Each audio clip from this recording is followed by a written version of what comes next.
Hello, this is the Provoked Prawn, and this is the NZXT H5 Flow RGB, the 2024 model, and I'm here with a really in-depth video on how to build in this PC in a variety of ways, talking to you about all the aspects that you need to know for crafting a really good looking PC with NZXT parts. As you can see from these various different shots, I've actually built in this in various different ways, with front-mounted and top-mounted coolers, a 280mm Kraken cooler here, for example, and a rear fan with RGB. Also, I've done a 360mm all-in-one cooler there at the top, which you're not meant to be able to do, and I want to show you how that's possible and talk about the highlights of that as well, and the things to know about all of these as we go along and go through. So it's going to be really in-depth, with various different aspects to it, including all the wiring and the logic for it, and then front mounting a cooler, because I found that gave the best results. But first, we're going to go right back to the beginning, strip the case down, and show you the various different things that are worth knowing about it. I'll leave timestamps down below, so you can jump to the relevant part of the video for the parts that you need the most. If there's anything that I'm covering, for example, that you already know, then you could just skip to that relevant point. As you can see, this case comes with two fans, a single one at the back and a front one.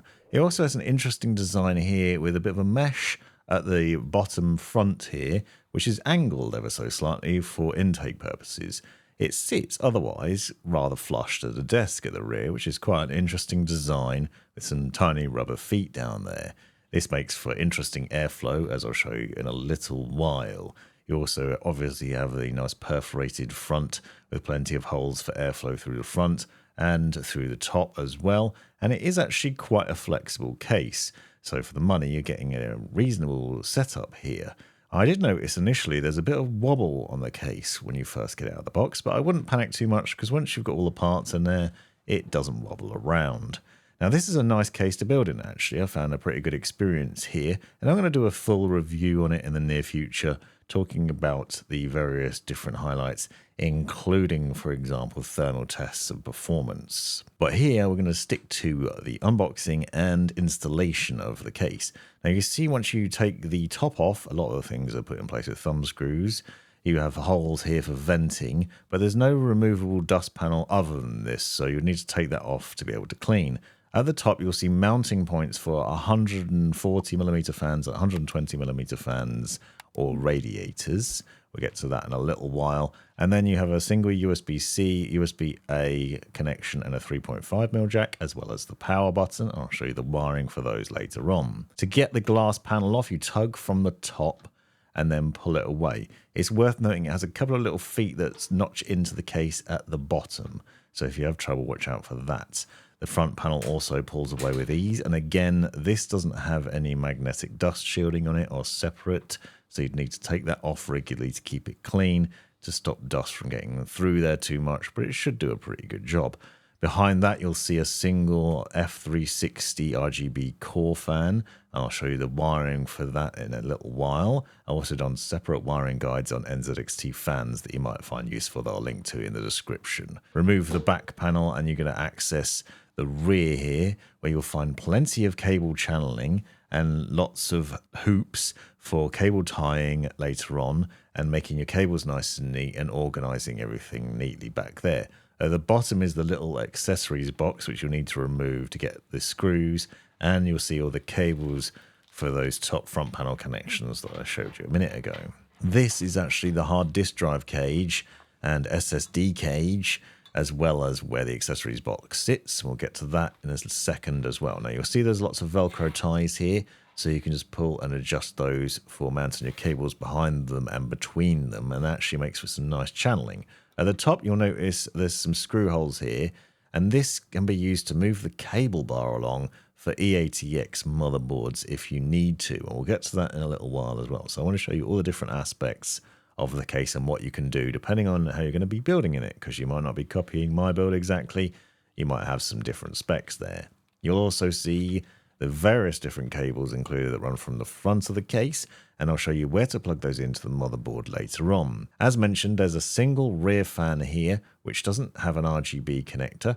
it just has a single power connector. This means it can be connected directly to the motherboard or to an NZXT Fan controller if you want to use it, or alternatively you can swap it out as I'm going to do. Now this case can handle mini ITX, ATX and eATX motherboards, basically all the different sizes. I wanted to quickly show you the different setups of what you can do there, all the way up to eATX. If you do use an eATX, you need to move the cable bar over to the right, and I'll demo that in a moment. But first we want to get to the accessories box. So this little box here contains all the different screws that you're going to need and some cable ties so that you can sort out your case and neaten things up a bit. You'll see mine ends up being pretty messy, but that's mostly because I'm building in it in multiple different ways, as you can see.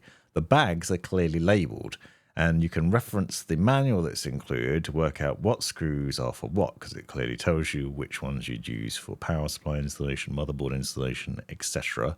Well, I am going to demo that as we go through, so you will be able to see those. Now, you'll find there are 9 standoffs included as standard, but there's also this standoff wrench and 1 single extra standoff.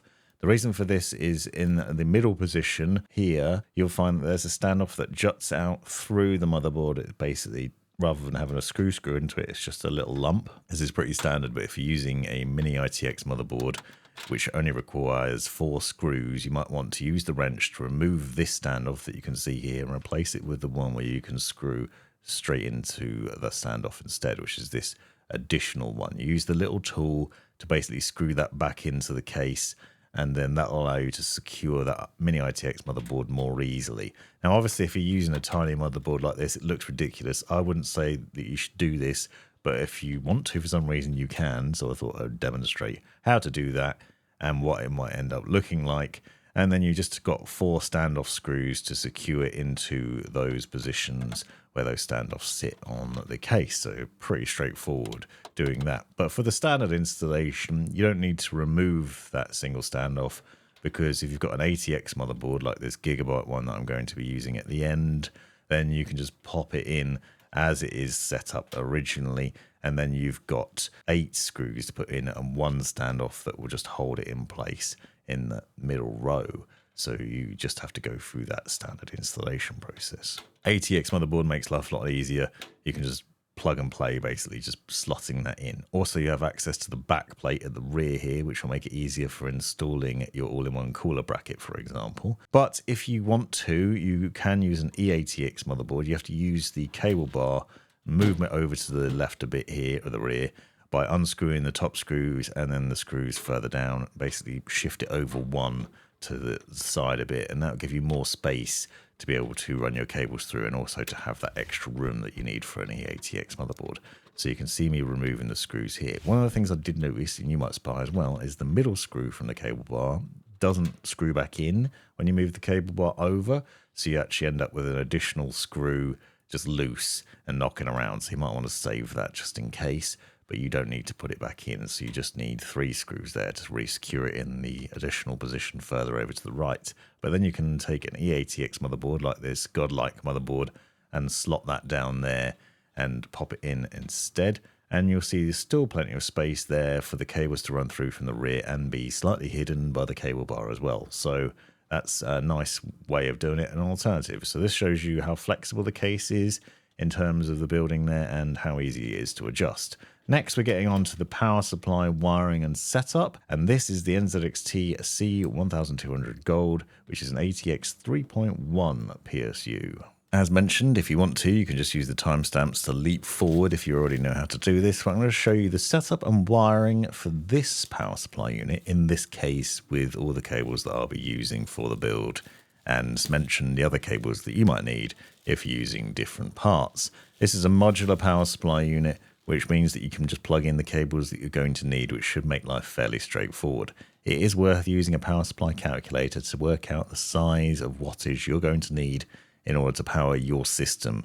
So have a look at the specs, and I'll leave links in the description to that so you can work that out. But this should be more than enough to power the system that I'm setting up here and to give a good setup to it. As you can see, it's modular, which means you're only plugging in the cables we're going to need. There's a variety of different connectors, and I'm going to show you how to plug those in outside the case so you can easily see all the different connectors you're going to need and where they're all set up. Inside the little bag that's included, You get your mains power supply cable, which is obviously British in this instance, but will vary depending on where you're buying it in the world, and then a bag full of all the different cables. There are a lot of cables included once you lay them all out, but don't panic because I am going to show you which ones we're going to use, where they're going to go, and then you might end up not having to use all of these depending on the motherboard and the graphics card and the other parts that you're using, for example. So not to worry, I'm going to show you all the different steps here. We're going to start with the motherboard power cables, which is this large 24-pin, and then two, which are marked CPU, which we'll get to in a second. The 24-pin power cable is split into two parts on the power supply end, which you can see on my left hand there, and then the other end will plug into the motherboard in a second. So you're looking for motherboard 20 plus 4 up here in the top left of the power supply and push those cables in. With all the power supply cables, it's really important to make sure these are pushed all the way in until they click into place. If you don't do so, you might find your system doesn't boot up properly. And this is especially important on the motherboard as well, because if you don't push it all the way into the motherboard socket, you might find it just doesn't turn on. The logic is the same for most modern motherboards, with the 24-pin power cable connecting on the right-hand side here. You'll notice there's a clip on this cable, which needs to go on the right-hand side as well. So you can't put it in the wrong way around. You can see that you have to basically push this in until that clip clicks over the notch on the socket itself. You just push that all the way in. Now, once again, don't do this until this is all installed in the case, but I wanted it to be really easy to see where these cables plug in and how it works. The next is the two 8-pin CPU power connectors that are marked CPU on the end that connects to the motherboard. So it makes it nice and easy. These are quite similar looking to the PCIe power cables, which we'll get to in a minute. So don't get those confused or try to plug them in the wrong sockets. The markings will help with that. And then the ends that plug into the power supply plug into the ports marked CPU in the top right up here. You will need to plug in both cables for most motherboards. Not all though. Some will only require one. Some require one and one 4-pin. And I'll show you how to do that in a second. But what we're going to do is plug those in there to the power supply, and then the other end will plug into the motherboard in the top left. Again, this is the same for most motherboards. Most motherboards will require this, and I would recommend plugging these in because they'll ensure that your motherboard gets enough power, especially for overclocking purposes, or if you've got a high-end CPU, or just a decent motherboard. You'll find that these plug in, again, same sort of logic. All of these power cables have little clips on them, so you can only put them in one way around. You'll also find that they have different style of connector, basically flat and round connectors at the top. Have a close look and you'll see what I mean. But you can only plug them in one way, and you'll see, once again, plastic clips go over the little notch on the socket so that they seat in place perfectly and are held down there. Now, it's worth noting that one of the CPU power connectors, you can see this one, can be split apart, so you can actually split it if you need to. The reason for this is that some motherboards require one 8-pin and one 4-pin power connector. So this allows you to half this cable if you need it and just plug that in to the motherboard. Now, this Gigabyte one doesn't, but I have seen other ones like this NZXT board, for example. You can see where that has just one 4-pin connector. So you split the cable and then you can plug it in there in the top left nice and easily. So it might vary from motherboard to motherboard. Yours might be different, but that's how you do it. And it plugs in the top left. And again, once everything's installed, but just so you can see it nice and easily. And then you should end up with that sort of setup being the power for the motherboard itself. And then all the other cables are used for the additional parts. For example, this is the SATA connectors. You have two of these cables, and there are multiple connectors on the power cables. So you'll see one end connects to the power supply, and the other end had this flat connector with an L-shaped socket on it, and there's multiple different ones of these along the cable itself. This allows you to connect up multiple different devices, and you might only need one of these cables, or you might need both, depending on what you're doing. In this build, I'm using two SSDs and one hard disk drive, but this cable is also used for fan controllers and other things, so we'll get to that later on. Now, the end that plugs into the power supply plugs into the peripheral port of the power supply unit in the bottom left here, where it's peripheral and SATA connections. And then the other end plugs into your SSDs and hard disk drives and other things. Note you'll see there's an L shape to the connection, so there's a notch on it, so it can only be plugged in one way, so don't try and force it. Make sure it's facing the right way when you go to plug it in. This cable can be plugged into multiple drives. So you can actually power multiple SSDs and hard disk drives from this cable really easily. So you can easily connect up those. However, if you are using multiple fan controllers for some reason, then you might want to use two separate cables, because obviously the power draw might be too high. So if you find something's not working, it could be that you need to use the two cables rather than trying to power everything from a single one.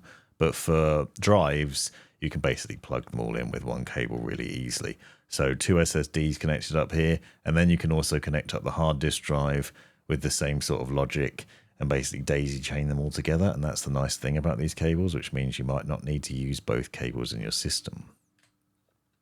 Then for connecting the drives to the motherboard, you should find the data cables included with the motherboard, and they'll plug in the bottom right hand side here where the SATA ports are. So you run that cable from the drive to the port, and you'll need a cable for each of the drives that you're plugging in. These also have a tiny little L-shaped connector to them, so only plug in one way, and you'll notice that a little metal clip on them as well. Again, these will be included with your motherboard, so you should hopefully find those in the motherboard box, and then they'll slot in and connect up that way. And that way the drives are powered and also can send the data back and forth from the drives to the motherboard and communicate easily that way. Next up is the Molex connector. Now you might not use this one because it's pretty unusual, but you can see it here with the Razer Chroma RGB controller, for example, but it also works with liquid cooled pumps, so custom loop systems, for example, and DVD drives and older things. So it really depends on what you're putting in your system. But that plugs into the peripheral and SATA ports down the bottom. It's a very fiddly cable to put together in two connectors. You can see with this Razer Chroma controller, you have a connector here. You have to make sure it's the right way around because it's flat on one side and sort of notched on the other side. And it's very fiddly to push in, especially if the pins are moving around inside there. So you might find you have to wiggle and jiggle it around a bit until it seats into place. Next up, the PCIe power connectors. You'll see there's three 8-pin power connectors here, so hopefully that'll do for any GPU that you're using. And I'm using a 3090 for demonstration purposes. On one end, you'll find the cable marked PCIe power, so you can see PCI there, and you'll see it splits into two parts, a 6-pin and a 2-pin, and those need to be pushed together. The other end, which doesn't split apart, plugs into the PCIe power connectors, and I'd recommend using the bottom right here, but any of those ports that are available, you can plug those in. Now, this GPU requires two of these cables, so I'd recommend plugging in the two here, making sure they're fully seated, and then the other end plugs into the graphics card. Now, these cables need to be pushed together, and you need to be very careful to make sure that these are clicked in properly, because it's very easy for these cables to come apart. So where that 2-pin, for example, connects to the 6-pin, if that's not fully put in properly there, you might find your GPU doesn't work properly, you're getting less FPS than you should, or perhaps some other problems. So push this all the way in, and again, this has a little clip on it that clicks over a notch on the GPU, and you'll need to use the two cables to plug these in. Now, as I said, there's three cables included, so if you have a GPU that requires three, that shouldn't be a problem. If you've got a GPU that requires one, obviously you just use one cable. Alternatively, you have the 600 watt 12 volt high power connectors, which looks like this. It's the same connection on both ends. That plugs into the bottom right on the 12 volt 2x6 connector down the bottom here. So you plug that in that way. And again, this can only be plugged in one way, but it's the same on both ends. So that plugs into the power supply unit, and the other end plugs into your GPU. This is intended for NVIDIA's 40 series and beyond graphics cards, and basically replaces the standard adapter that you'd usually get with those GPUs. So here, for example, Gigabyte 4070 comes with this adapter that requires two 8-pin PCIe power connectors, and that ends up making a mess in your case and looking horrible. So you can just swap that for the 12 volt high power connector instead. It makes life a lot easier and it's a lot more straightforward, but you do need to make sure it's seated carefully into the graphics card and into the power supply, pushed all the way in. So you can see the connector and how it would work. This is a black version of the cable, but it's the same logic. You just push it all the way into that, making sure the little notches go in all the way. Those are all the different connections that you might need. I'd recommend now going about the process of plugging those cables in before you install it. So get an idea of which cables you need, which you're going to be using, and plug the cables into the power supply early, because it will make life a lot easier than trying to plug these cables in once you've installed the power supply in the case. It'll be a lot less fiddly and a lot less hassle. So if you're doing the same as me, follow what I've just shown you and plug all those cables in. I won't be using the Molex, for example, but I obviously need the 24-pin power cable, both the CPU power connectors, 2 PCIe power connectors for the graphics card, and a SATA cable as well. And then you can see the power supply set up. Now, normally you'd plug your power supply unit into the case facing downwards to pull air from below, but because this case doesn't have any venting at the bottom, we actually need to put it face up. So this is an intake fan, so it's going to be pulling air from above through the holes at the top there, which is a bit of an unusual design. Other cases, you generally put it face down and then screw it in. You use the hexagonal screws that are either included with the power supply unit or with your case. So you'll find they have a little hex top on them, and they screw into the 4 corners, as you can see here, the 4 holes. So you should find it lines up nicely and then just screws in with those 4 screws really easily and secures there. And then we need to just go about managing the cables. I'd recommend first making use of the Velcro ties, because what you'll find is you want to make sure all the cables have enough length in them when you've actually gone to plug them in. But as you can see with the Velcro ties down this case at the rear, you can pull them all the way out and stick the 24-pin power cable behind them, for example, and then secure that down. You can put the tie over the top of the cable instead if you wish. Then for the 2 8-pin CPU power connectors, we can run those across the right hand side. There's another Velcro tie over there that you can use. Quite small and fiddly, I found, but you can run these up here. Now, you will find that there are various different loops through the case that you can use the plastic cable ties with, and you can tidy up your cables at this point if you want to, using those. However, what I've found is that you do need to be careful doing this, because I'm doing it right now with the 2 8-pin CPU power connectors.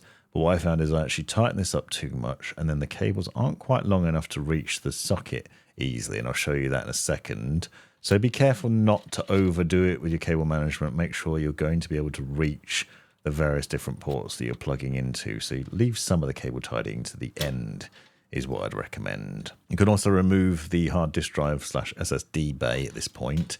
And it's worth noting here as well that it has 2 positions that you can put it in. So you can put it over to the left if you want, towards the front of the case a bit more, to give you room for your cable management or for nestling your cables away. Or if you're not using SSDs and hard disk drives, you could take that out entirely and make more space down the bottom there. The standard cables that come included from the top panel come with little plastic ties as standard, but I'm swapping those out with plastic cable ties instead to neaten them up a bit, and then temporarily using the Velcro ties to get them into the right position for later on and neaten things up. Next up, I'm going to show you how to install the SSDs and hard disk drives. First of all, you're going to need the M3 x 5mm screws in that bag there for the SSDs. Now, this tray can take 2 SSDs, so the 2.5-inch SSDs, these crucial drives, for example, and they'll slot in from the direction where the screw is, so where that screw is that you took it out of the case.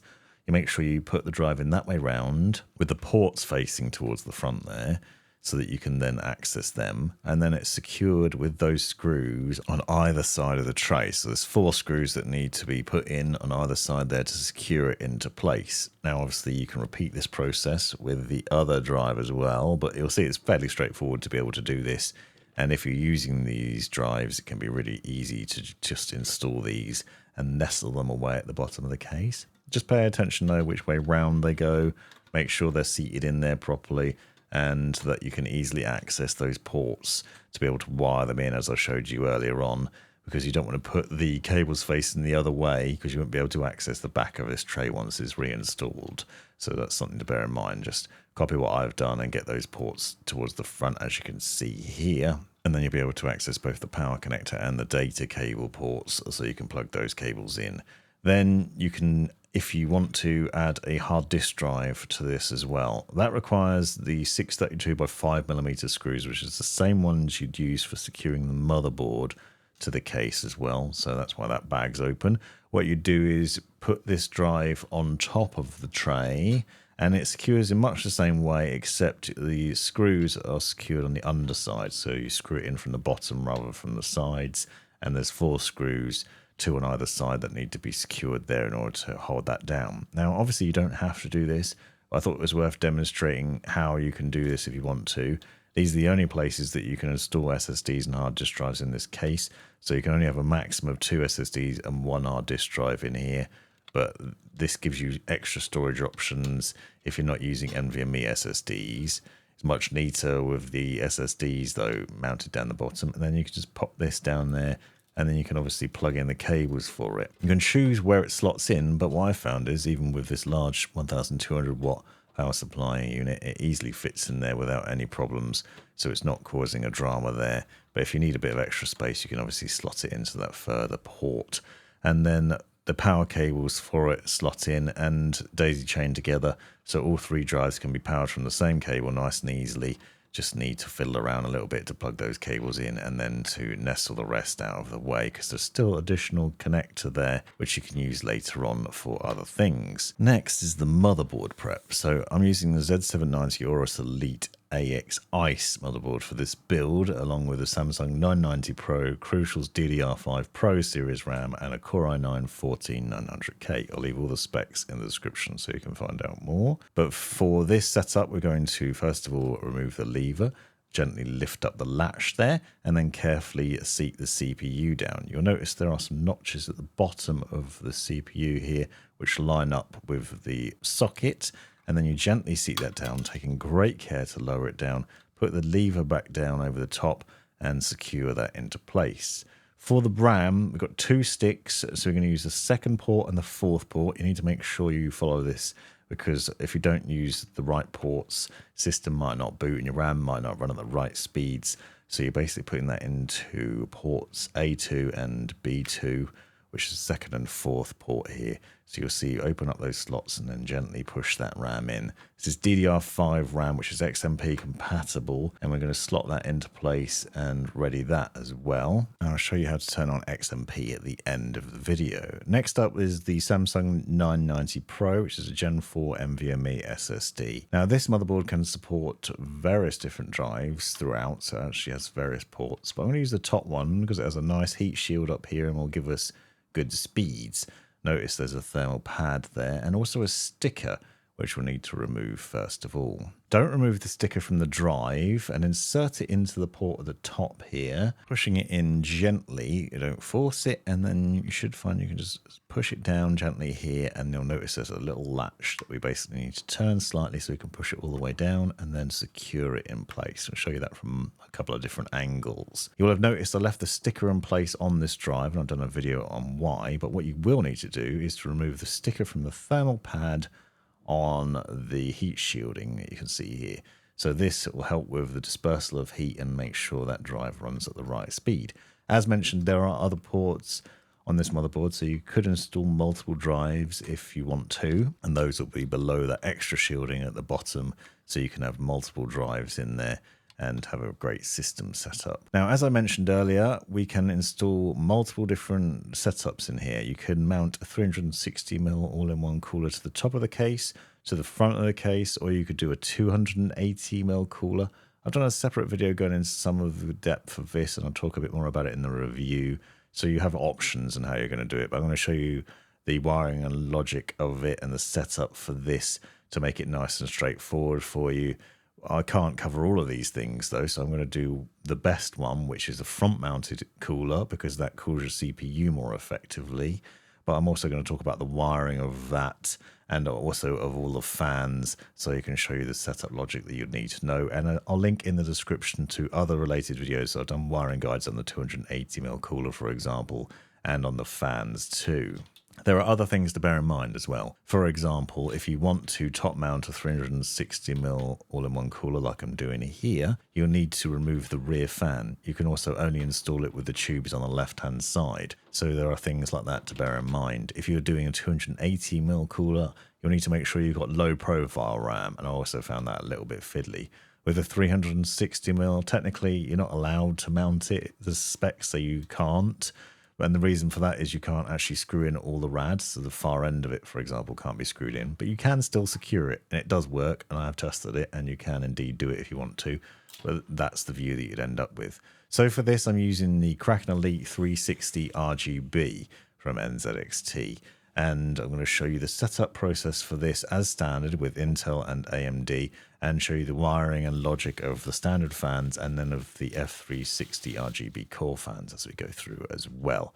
You'll notice that this thing comes with pre-applied thermal paste. It also comes set up ready for Intel motherboards, but I'm going to show you how you set it up for AMD if you want to use an AMD motherboard as an alternative. Take care not to remove that plastic cover. You don't want to damage the pre-applied thermal paste before you get started. Now, this cooler comes with the coolant already inside. You don't need to worry about filling it. As standard, that's all-in-one cooler setup, means everything's ready for you, basically.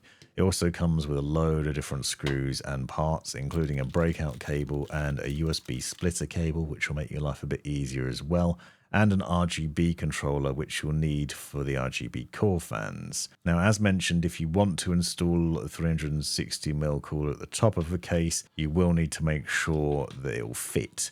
And with the tubes on the right hand side, it won't because of those front fans, and the tubes on the left hand side, it won't because of that rear fan. So it's worth thinking about the logic of how you're going to install the cooler before you go about putting it in your case, because you have options. You could front mount this cooler in this case, or you can top mount it, but you need to sort of plan beforehand. And I think it's worth doing this, testing it out and working out which way round you want it to go and where you're going to place it, and also what you're going to do. Do you really need that rear fan? Are you going to use it, or do you want to take it out?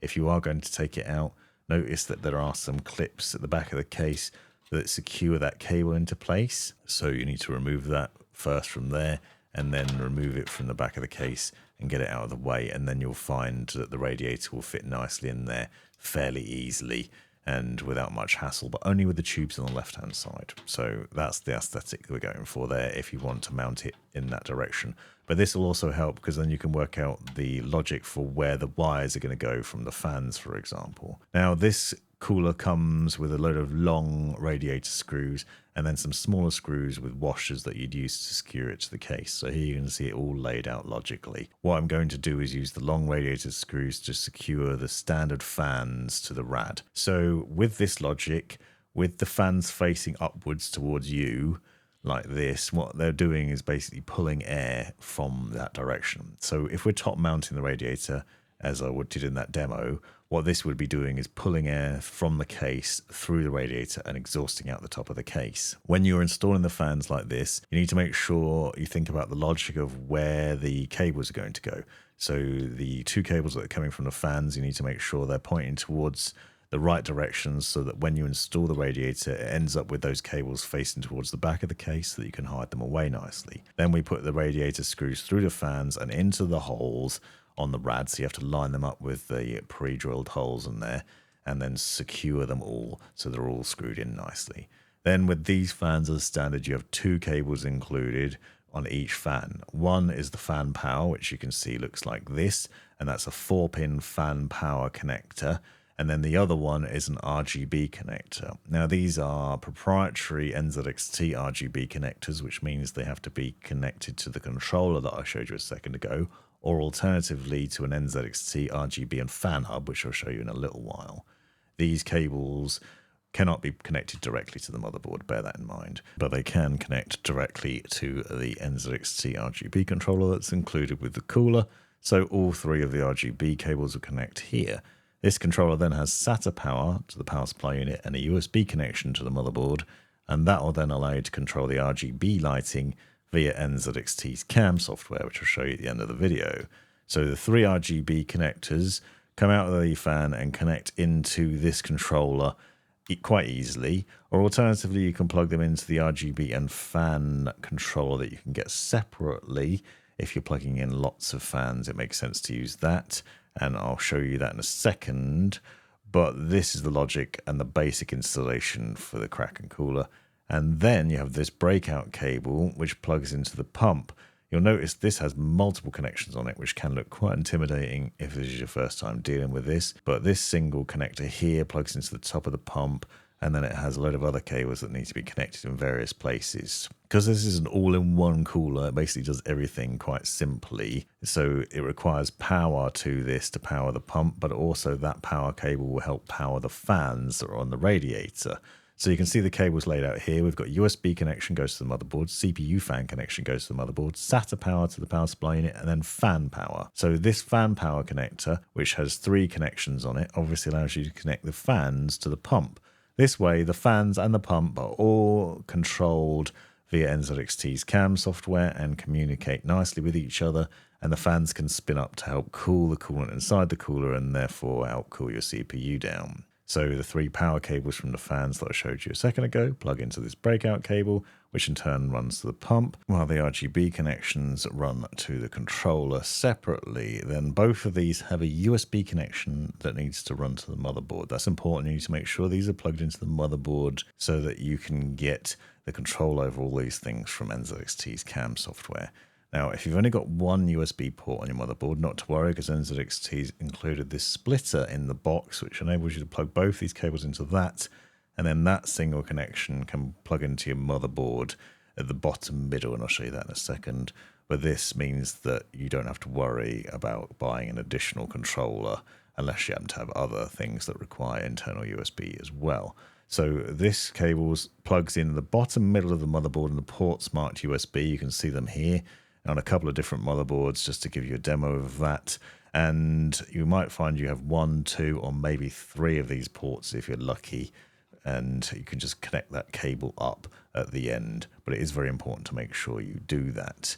Now I'm going to show you the setup process for an AM5 motherboard. So this is for AMD Ryzen CPUs. And for this, you're going to need these standoffs, which are labeled in the box. You'll notice it says AM4 one way, AM5 the other. This is an AM5 motherboard. So first you need to remove the clips at the top and bottom that are pre-installed on the motherboard. This will be the same across most motherboards in my experience.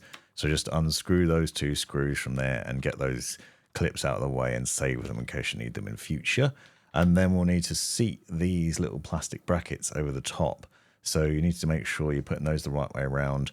But for an AM5 setup, it would be with the ridged bits at the top, and then the other bit goes towards the bottom. And then you have these standoff screws here. Notice they're longer on one side than they are on the other. The long bit goes into the motherboard. So push that down into there and then screw that into the plastic standoffs we've put in place and secure those on the 4 corners there so that they're ready. This is basically how you're going to seat the CPU cooler down over the top of these standoffs and over the top of that bracketing. So it replaces the standard clips, and this is a much better way of doing it. It's much easier than using those standard brackets as I've seen with other coolers. Now the cooler comes pre-bracketed with Intel, so you actually have to remove this metal bracket around the outside of the copper plate first of all, which basically just twists off. So you just twist it one way and it will come off, and then you've got this AMD bracket instead, which you need to just slot over the notches and then twist back on so that's locked into place. And then this will seat down over the top of the CPU and secure over those screws that we've just put into place there. I'm showing you this outside the case so it's easy to see, but you'd actually do this when it's fully installed in the case. And then you put the thumb screws down over those standoff screws and secure them in the 4 corners there, securing them nice and tightly. And I'd recommend using a screwdriver at the end just to make sure they're tightened all the way up so it's fully seated. You need to take care not to over tighten it, but you need to make sure it's tight enough that it's got a good contact between the copper plate and the CPU. Then put the breakout cable in, and the small little cable here plugs into the CPU header at the top of the motherboard, so the one marked CPU fan. Plug that in there, and that will give you the least resistance in terms of BIOS errors and things like that, but that will help the motherboard understand what's going on with your CPU cooler. Plug that cable in there, and then you've got the breakout cable with all the other connections that I showed you. So the fan power cables will need to be plugged into it, the SATA power to the power supply unit, and I'll show you that later, and then USB connections. Now for an Intel motherboard, the setup's slightly different. So this is an Intel Z790 motherboard, LGA 1700 socket. So you take this back plate and you need to push these standoffs out to the 4 corners there, and this is going to go into the back of the motherboard. Now I like to do this during the motherboard prep before I install the motherboard in the case, but you can access the back of this through the case if you need to, and put it in that way instead, but I just find this easier. So you put that through those 4 holes behind the CPU socket, push that into place gently there, hold it in that way round while you then flip the motherboard back over and then secure the standoff screws into it. So what we're going to do is use the LGA 1700 socket standoffs that are labeled here in this little bag. So open that bag up, you'll find these standoffs here. What they look like, you have a little ridge through the middle of them, for example, but they're the same length on either side. Take those, screw those into the back plate which we've just pushed through from the other side, so they should screw in quite nicely. Make sure you screw them in nice and tight in all 4 corners, and this will help you to secure the cooler down over the top of the CPU and make sure it has good contact with the CPU and allows for good cooling, but you do need to make sure it's tightened. You might find there's a little bit of wobble in there, but don't panic, because once you've got the CPU block down on top of it, it's not a problem, because the weight of that and the thumb screws ensures that it's all nicely secured and there's no issues there as long as you tighten it up properly. With that done, what you want to do is then check and make sure everything's set up nicely and you can indeed fit the cooler in properly. This is worth sanity checking to make sure that the cooler will fit into the case nicely as you want it to with the fans on before you go ahead and try and do the rest of the build, because you don't want to come unstuck there. You can see all the cables are running to the back nicely. The tubes can be on the left hand side, not blocked by the fan at the rear, and we can also ensure everything's going to seat in there properly. But I'm now going to swap out the fans for the F360 RGB Core, just to show you the process for how to do this if you want to make a uniform design throughout your case and you've got these fans already in the case in other places. It makes sense to do it, and you can if you want to, so it is perfectly possible to do.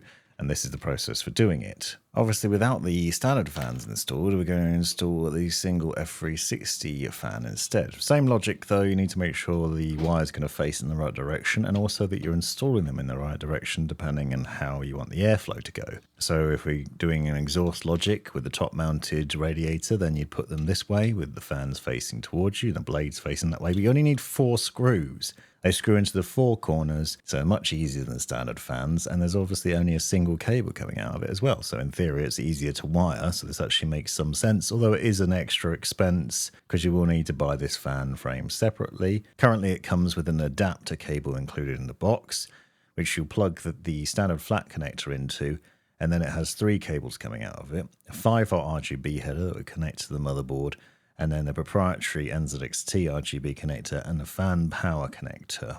Use the same logic though, plug the RGB connector into the RGB controller and the fan power connector into the breakout cable on the pump head, and I'll show you more of that later on. So now we're going about installing the motherboard. So ATX motherboard slots onto the standard standoffs and then it screws in with the 632 by 5mm screws that I showed you earlier on that you'd use for the hard disk drive and for the motherboard. So secure that down, and then we're going to go about installing the cables.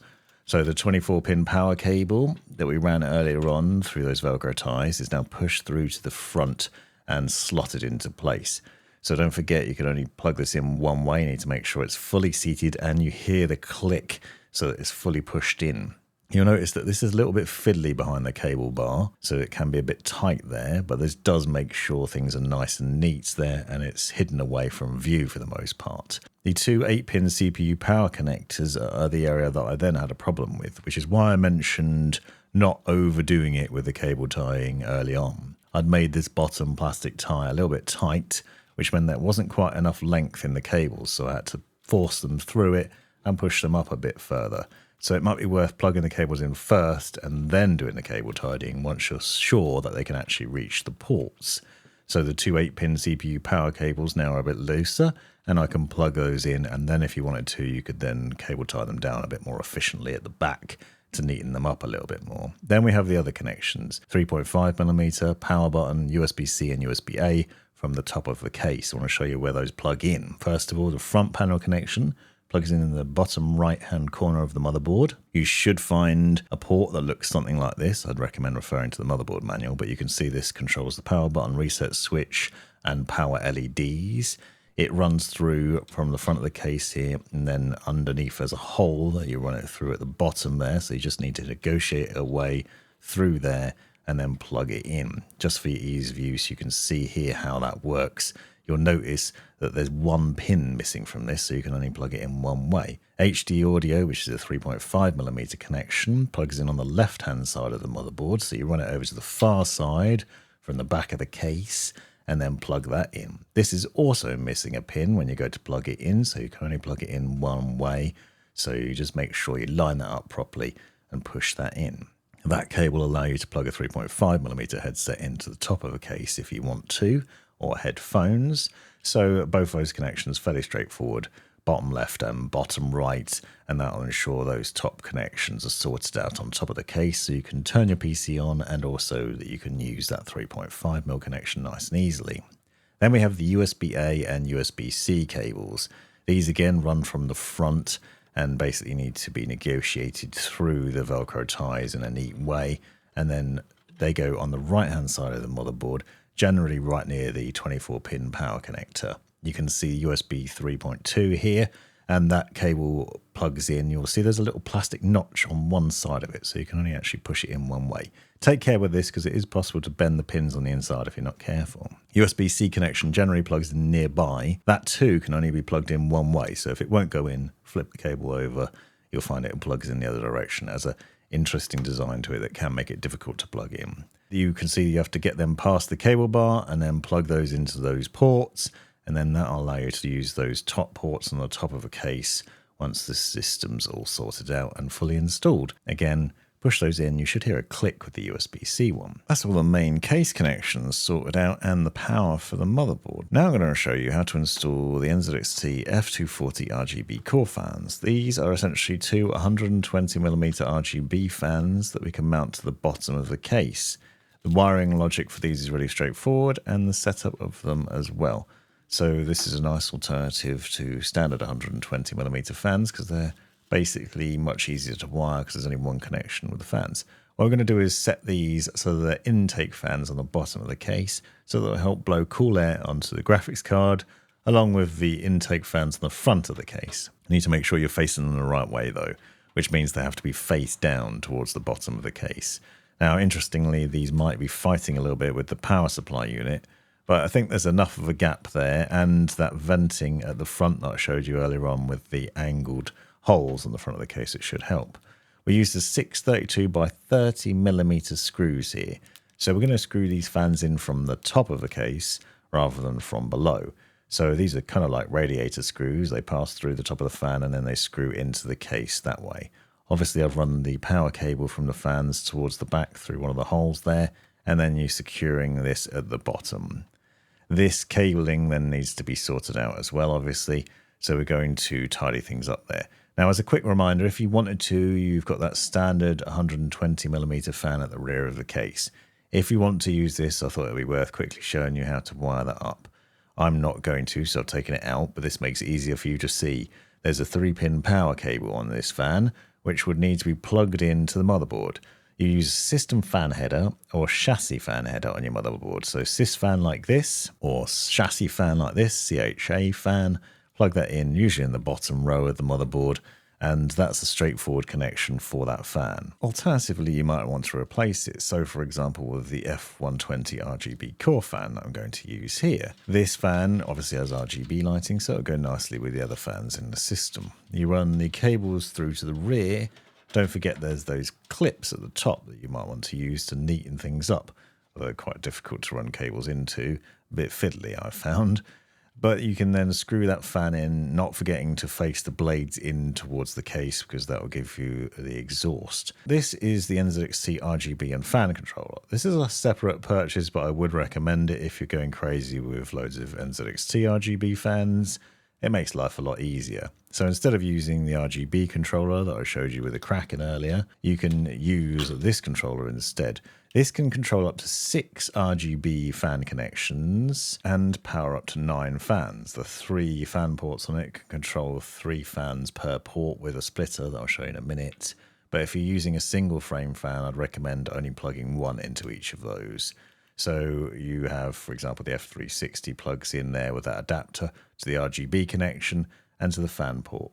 but you can also plug in the RGB cables from your Kraken as well. Now you might be thinking about using 120mm fans in the case on the top. I wanted to demonstrate that you can't use NZXT's fans like this if you're using 320mm fans, because they just won't fit properly. You could use 2, but you can't use 3, so it's worth noting. The reason for that is one of them just can't be screwed in properly. As I showed with the radiator earlier on, there's not quite enough space. It looks like there should be because there's 3 holes at the top here, but as you'll see on the right hand side, the far right fan can't quite be screwed in. You can't screw in all 4 fan screws, so you can't secure it properly. So as an alternative, I'm using F140 RGB core fans, so 2 140mm fans at the top instead, and these can be secured there. So run the cables through to the rear and then put these fans into place. Now it would make more sense to use another single frame fan up here because it'll be neater and the wiring will be a lot easier, but these are the fans that I happen to have to hand, so it's what I'm using, and I thought it might be an interesting demo as alternatives.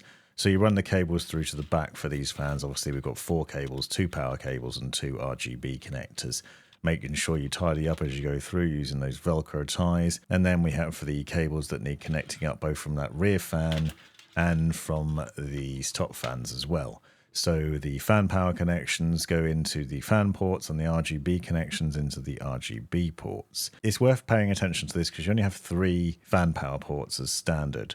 So depending on how many fans you're putting in, you can only use those 3 ports. But included in the box is some splitter cables. So these splitter cables allow you to change one of those ports to be able to accept 3 fans. However, I wouldn't plug the single frame fans into this with multiple single frames trying to run off a single connector, because it probably won't work. You'd have too much power being drawn from a single place. But if you're using like the F140 fans or F120 fans like I have, you could put those in there quite easily and then connect those up to the fan power ports. So really on paper this can control more fans via power than it can RGB, which is worth noting. 9 fan power, 6 RGB. It's a bit weird, but I've shown a more in-depth guide on wiring all these fans. I'll link to that in the description if you're a bit confused by this, and hopefully that will help. It's worth checking out. You can plug in with those adapter cables for the F360 or F240 fan frames. You can plug those in. The fan controller requires SATA power, so you need to plug it into the same cable we'd use for SSDs and hard disk drives, and it requires a USB connection to the motherboard, much like the RGB hub did. So you run that cable through to the front and plug that in. Make sure you connect that up to the USB ports on the motherboard in the middle, as I showed earlier on. Otherwise, you won't be able to control the RGB lighting. Now I'm going to show you how to install the radiator on the front of the case. From my testing, which I'll show in the review, this actually gives you better cooling for your CPU. It might not make much sense because some people will argue that it will be bringing warm air into the case, but actually it doesn't. The single frame fan cools the radiator sufficiently, and then you've got cool air being drawn from the bottom of the case with those other fans we've put on. So what you need to do is basically put it into place and then remove the standard fan screws that are holding the fan frame in place on the front. So those 4 screws at the top and bottom, and instead we're going to use the long radiator screws. So the radiator screws are now passing through the case, through the fan and into the radiator. We're basically then securing those fans to the radiator through the case this way. It requires you to basically wiggle it around a little bit to line up the holes properly and then to tighten this up. This means that the intake fans are now intaking through the radiator, but that will then cool the coolant down, which will help keep your CPU cool while the other fans are cooling your GPU, and then everything's exhausting out of the top with the other fans I've put in place at the top there. Hopefully that will make sense, but this is a nice logical way of doing it. And then you mount the cooler down over the CPU. So you put the CPU block down over the top there and then secure the thumb screws down over the standoffs that I showed you earlier on. Go corner to corner to opposite corner. Do that one at a time until those are secured. And then I'd recommend tightening them up nicely and using a screwdriver to make sure they're fully tightened so it's not loose, because if it's loose it won't cool properly. And then you can adjust the tubes and plug in the cables. So don't forget we've got that breakout cable that comes out of the pump head that we need to plug in, and you need to plug that in and then run the cables through to the rear.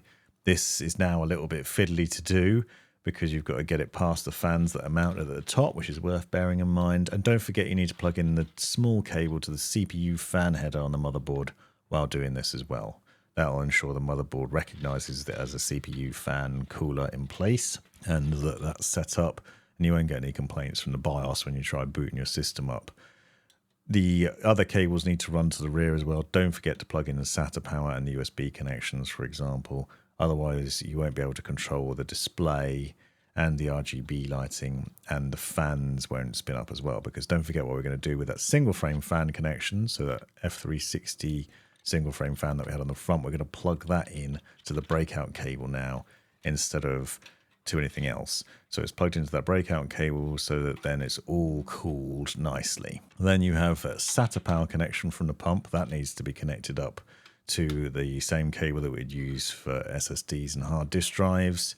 If you have a spare one, or use a second cable, plug that in, and then that will make sure that the pump's powered nicely. And the USB connection will ensure that you can control the display and everything else as well. So the RGB connection from that single frame fan at the front, that plugs into the fan controller, but the fan power plugs into the pump head. And then we can put the case back together, just reseating everything and setting it all up so that it's all secured nicely. Now, it might be worth testing to make sure system boots at this point and it works well. And then you can run your power cables for the graphics card. So there's a few different options here, but I ran mine through from the front near where the radiator is. Alternatively, you could go right below the motherboard and run them up that way, depending on how you want to do it. In order to install the GPU, we first need to access the back of the case. And there's a bracket here, which is fairly unusual, that you need to unscrew first of all and loosen it and move it out of the way. So move it to the side and then re-secure it. Then you need to remove the two PCIe brackets at the back here, or at least I did for my graphics card. You might need to remove 3 for yours, or maybe 1, depending on the size of it.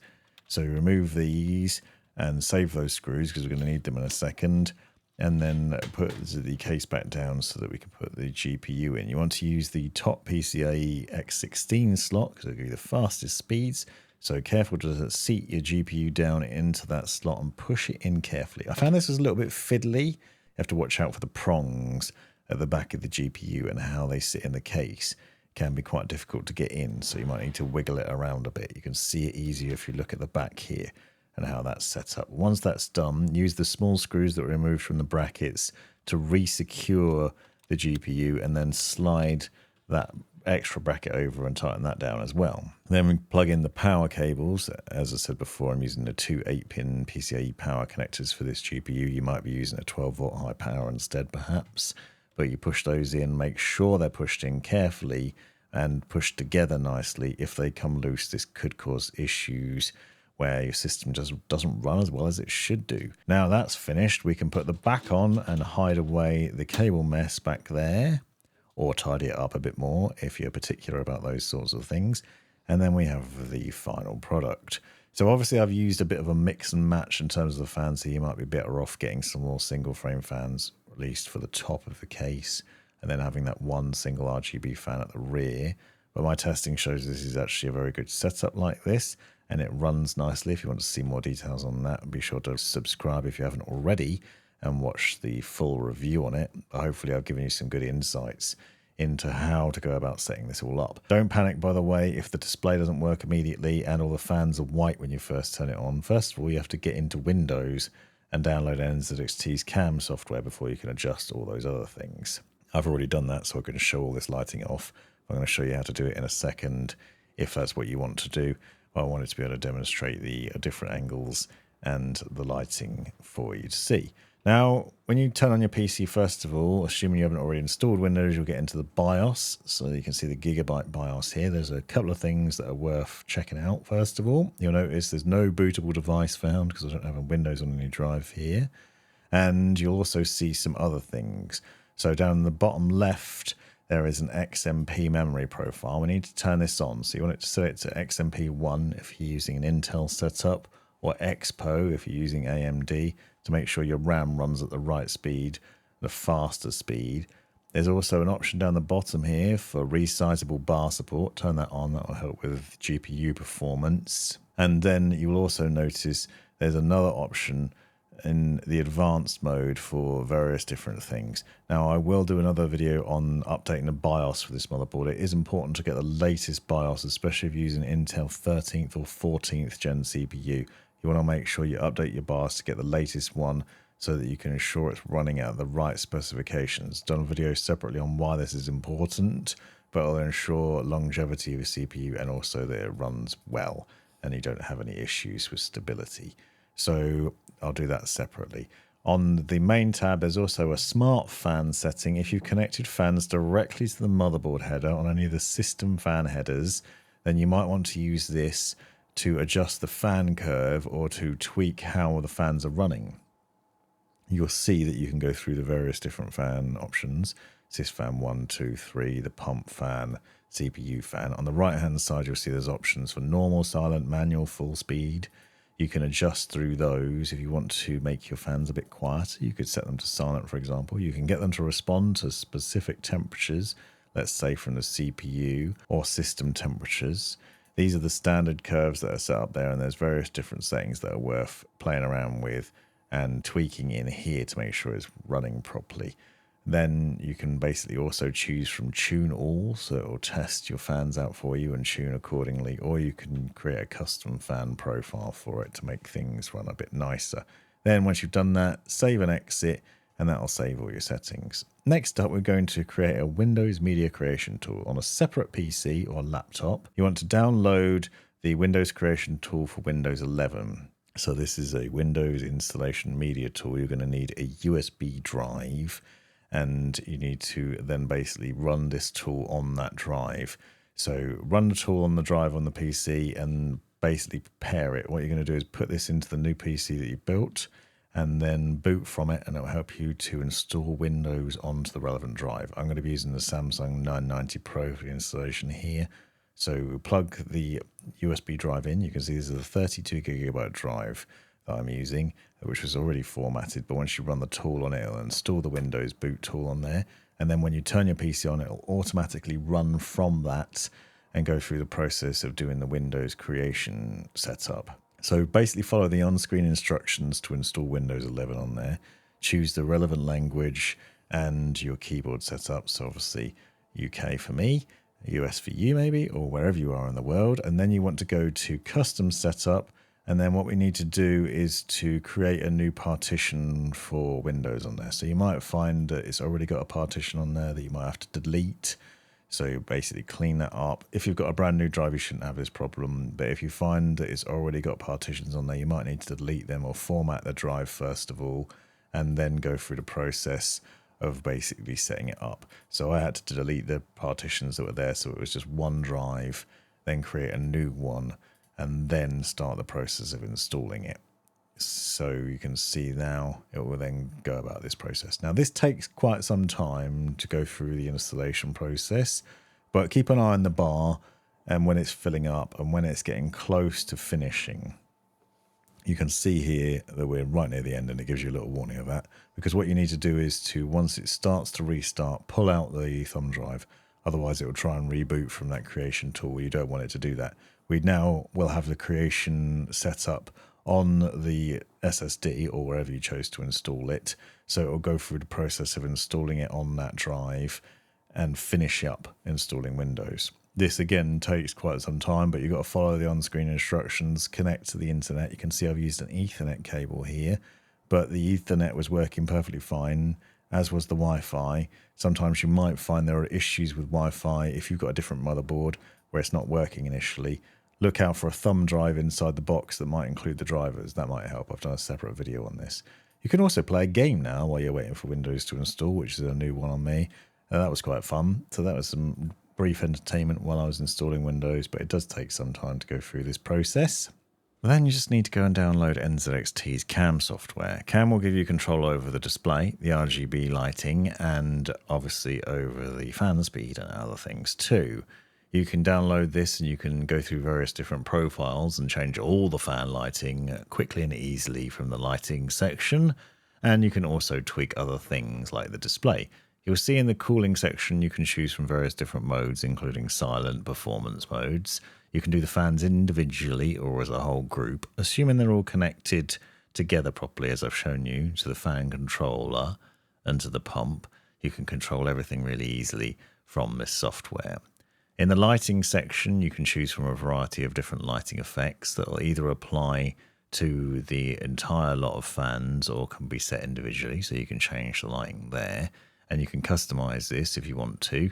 You could set different fans or different lighting, and depending on the fans you can also adjust them individually, and you can adjust the brightness levels as well. So there's lots of different lighting options in there that you can see you can choose from quite easily. In terms of the display on the Kraken, if you click on that, you can then change to other things. So it's standard, it's set to single infographic. I quite like the dual infographic, but you can go for like carousel, for example, which then cycles through a variety of different things. You can set a GIF on there, you can set the infographics, you can change the duration of how long it spends on each of them. You can go for a clock, you can get various different readouts on there for your system as a whole, which is a really nice way of doing it. I like this pump because you basically have that display on there constantly. You give you an easy at-a-glance readout for your temperatures and the load, for example. You can also just have a straight clock on your display if you prefer. So there's choices in there. You can switch between those and adjust that and customize the end result of what you're getting on there. Or you can choose other things. Now, I personally like to have the setup with display of what my temperatures are, but you can also choose photo slideshow. You can get NZXT YouTube videos on there. You can use these custom ones that have been set up by other people. So there's various different options in there to choose from. Hopefully this has given you some good insights into it. I'd recommend playing around with the display that allows you to put a GIF in the background so you can have a nice little video image there if you want to.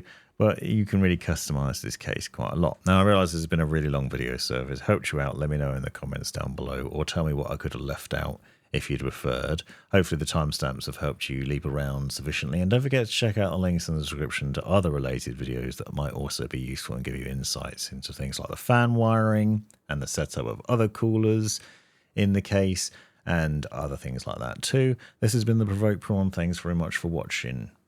Thanks for taking the time to watch this video, you absolute legend. You've made it right to the end, and so you must have enjoyed it. Hit that thumbs up and give me a subscribe if you haven't already. Drop me a comment if you've got any questions, and check out these videos that I've linked over here, because you might find them really useful or interesting or relevant. Have a great life.